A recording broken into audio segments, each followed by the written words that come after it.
যেই বাংলাদেশে ইসলামের শাসন ব্যবস্থা প্রতিষ্ঠিত হবে, আল কোরআনের অর্থ ব্যবস্থা বাস্তবায়িত হবে, ইসলামের বিচার ব্যবস্থা অনুযায়ী আদালত পরিচালিত হবে।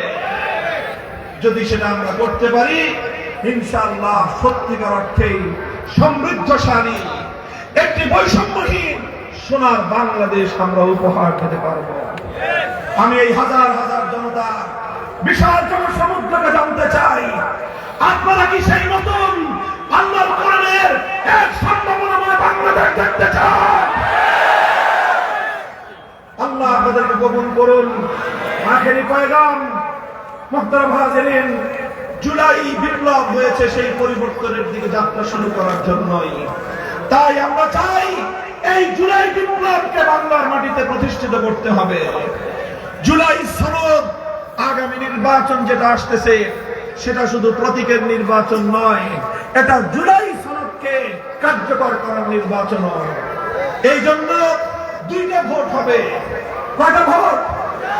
একটা হবে প্রতীকের ব্যালট, আরেকটা হবে গণভোটের ব্যালট। সেই গণভোটের